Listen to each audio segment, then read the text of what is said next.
Welcome on this glorious and amazing day, and thanks for joining me back to the question of last week. So why is it over 80%? Over 80% that get abused, how much they hate their abusers. They cut ties with them. They don't talk to them anymore. And they're just fire against them.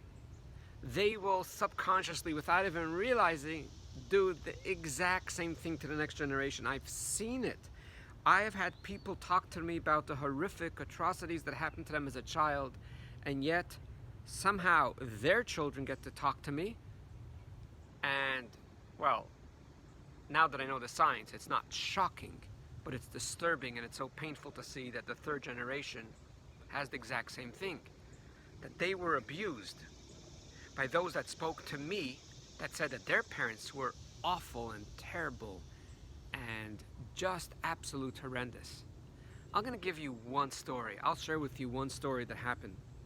It's a story that I do not believe myself, but it happened with me. There was this mother sitting in my office when I lived in Toronto, and she was talking to me. One of the abuses that went on in her life was that there was no food in the house, which means her parents would buy a certain amount of food and say, this is the food for the week. You could eat it up all today, or you could stretch it out for 7 days till I go next week. And she would tell me how terrible it was. Always, the last 2-3 days of the week, there was literally nothing to eat. There was no snacks, the fridge was empty, the pantry was empty, there was nothing to eat. And they knew to look on the calendar and look forward for the great glorious day that they would get food. And she's going on and on and on. And she did something in my office. I don't like what people do, but I'm not going to force people. I asked people to close their ringer, close their phone, but her phone was on. And the phone rings as she's talking to me about this horrific life that she had, living in the United States of America, living in Canada, and not having the basic necessity of eating, when money wasn't really the problem. It was more about a principle.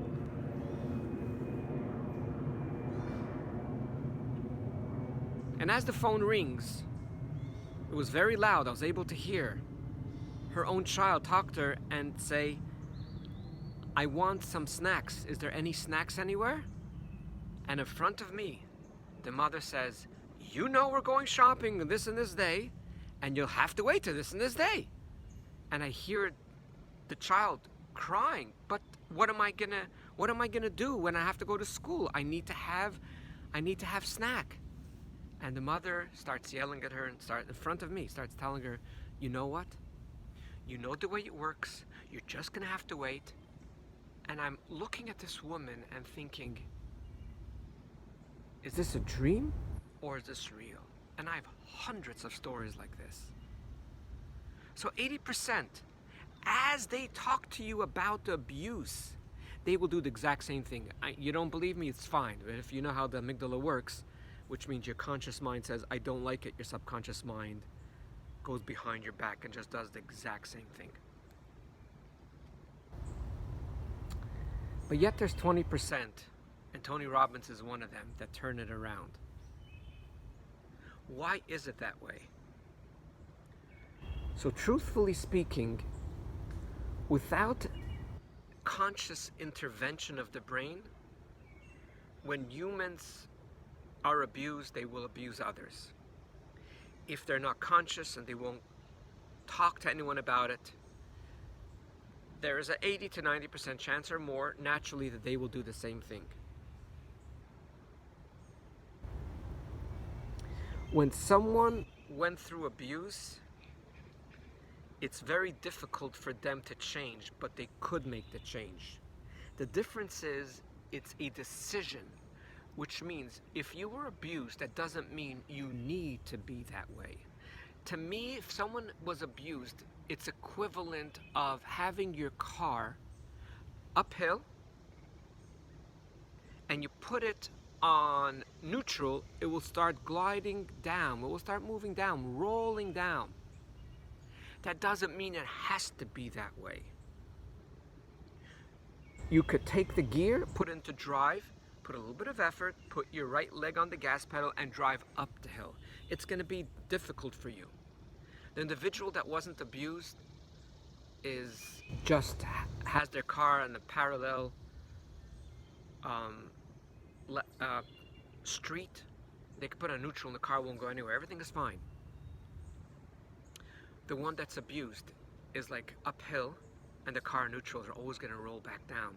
They need to put an effort, but it's a choice. And if they make the choice, they can get to the top of the mountain, which they'll never roll down again because they'll be on top of the mountain.